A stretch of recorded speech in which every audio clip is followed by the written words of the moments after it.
It didn't, but they didn't really stick around to see what would happen. That's true. Maybe it did. I don't think it would. I don't think they would ever get reanimated, because then for sure we'd see a bunch of walker animals. But I think the infection might just kill them. I think so. Because what is it? The infection kills no matter what. Well, mad cow disease, it was like, the cows died. If we got it, we didn't exactly die. We just get severely sick. Yeah. Because it's when you die, everybody becomes a walker. Not necessarily if they're bit. I don't think the same goes for the animals. Right. That's true. But otherwise, you'd have a problem, because you'd have mosquitoes. You'd have bugs. Right. They'd all be passing this disease. I don't know how they're not. I'm pretty sure Z Nation explored this area. Oh yeah, I think so. I'm not caught up with them, but me neither. But I'm pretty sure they did. I've watched them on and off, and I would see it periodically. I do think if this was a little more grounded in reality, that tiger, the way we've seen Shiva act around walkers and how ferocious she is, she could have just barreled through them at the first sign of a threat. But she had to die. Yeah, she had to die. This was an important moment for Ezekiel. Yeah. And really, a tiger in a situation like that might just maybe start to panic. Really just not know what to do and make some poor decisions, and then you get eaten. Yeah, because people wouldn't, when people, poachers are surrounding a tiger, it's they have weapons on them and they can easily take it down, whereas people who, unarmed are just going to be scared of the tiger, but, walkers are just hungry and they will just grab onto any flesh. Yeah. And so that, whether they get hit or not doesn't really matter. They could possibly just get back up. And that's the scary thing about zombies, or walkers in this case. Yeah. The thing is, now it's I was even saying to myself, and I was discussing with my brother, it's if I save a tiger, I feel so invincible. Now you don't have a tiger anymore. That's the thing. Even when you had a tiger, it's if everyone knows you as the guy with a tiger, you better take care of that tiger. Yeah, and it's just I'm not gonna mess with a guy with a tiger. It's just like Grandma's boy, you don't fuck with a lion. that's the quote. That's the quote, Grandma's boy, if you've seen it. But it's just to say, Ezekiel's case, he's known to have a tiger. We saw how freaked out Negan was when Shiva made her first appearance in Alexandria. Yeah. Now he's not gonna have the tiger anymore. Yeah. And I feel at some point, I think Negan knows the tiger's not there anymore. He's so intuitive. Yeah, and at the same time, you can't have the tiger fight all your battles. No. It came in handy a few times, but now it's kind of played out. Unfortunately, it's welcome. It was very sad, and say what you will about the CGI tiger. Same here. It was to see this thing that I knew wasn't real get eaten. Just seeing the way Ezekiel felt about it, the look on his face, even though he should have been running.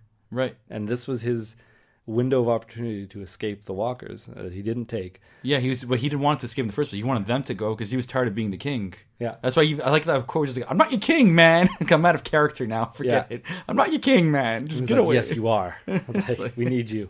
But just seeing, a completely fabricated creature get taken down, and it affected me. It was sad. I bought it. Oh, it was an important character death. Yeah, it was, and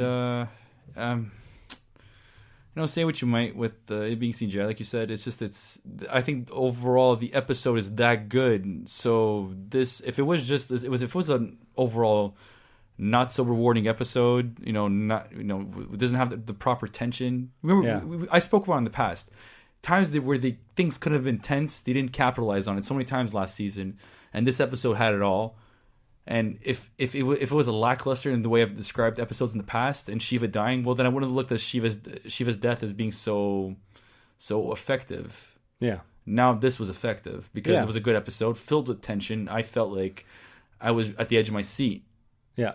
As opposed to the episodes we've seen in the past. Well, as opposed to groaning or just saying you could have done this differently, you could have done this differently. Yeah. We still did a bit of that, but I think it keeps you engaged in the show. That's right. In a way that isn't negative necessarily. Right. And I remember my examples when I was saying when The Walking Dead failed to deliver on tension. It was when every time you saw Negan, instead of being annoyed to see him, you'd be scared that he's there. Yeah, I'm still scared when I see him. Not really. No. I mean, no. I don't. I don't feel the same. Okay. Since that episode, I think if it wasn't for him throwing his doctor into the incinerator, I still felt like, oh, here he comes. Whatever. Yeah, he's got the bat. I found he was more annoying than anything. episode 4 last season when he came his first appearance at Alexandria. It's like, oh great, this guy. It's like it's but he never know what he's gonna do. And I mean, he did it to Spencer. The unpredictability of it all. Just I want to gutting him. I just that's the thing. Like it was like that was so Spencer's character was so underdeveloped. Yeah, that's why I didn't care if he died. It was just more like Jesus, Rosita, how'd you miss? Yeah, I mean that wasn't even Rosita's fault at that exactly. Point. Like, that should have worked. Yeah, I know it's the writer's fault. So, but anyways, forget that. We can't keep dwelling on what they did wrong. This episode in the Silver Lining did great.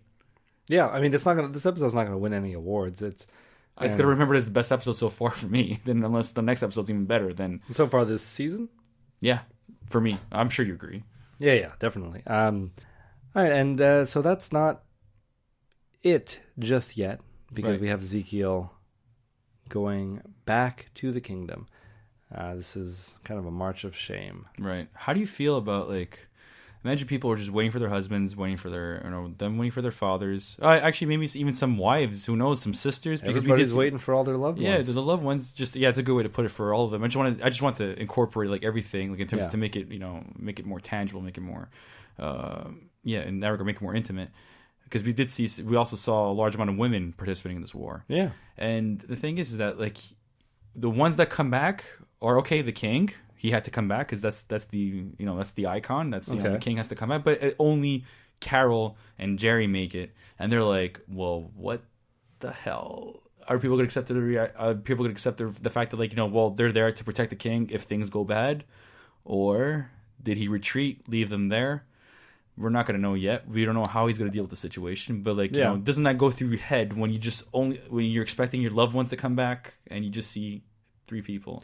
Didn't go through my head as that this might be an issue just because, the king comes back. He doesn't have his tiger anymore. So that right away you know that he suffered some losses. His leg is injured.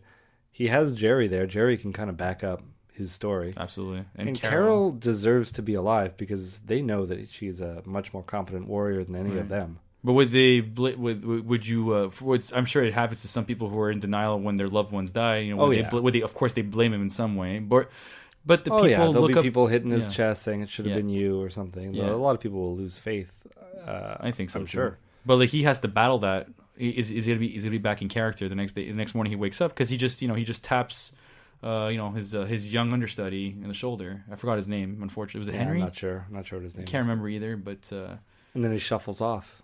That's right. And I think it's going to be Carol who has to bring him back. Right. They could even think that Morgan's dead, but he just went on his own. Yeah, Morgan was with a whole different group, though. He was with them, wasn't he? Morgan was with Tara. Not Alexandria. He was with Tara and Jesus. Oh, so he was with the... Yeah, they were together at some point. You kind of saw them nod to each other, but this was a few episodes ago. Right. I don't know where Morgan is. Right. Nobody knows. He just like, I can't do this anymore. I'm just like, I'm a little confused. Yeah. You can't keep jerking me around. You can't just say kill, then don't kill.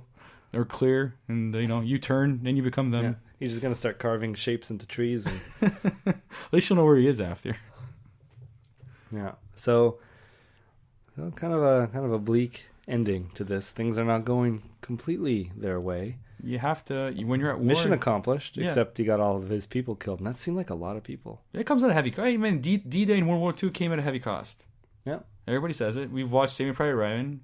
We know what Canada's participation was in that too. Lost a lot of soldiers.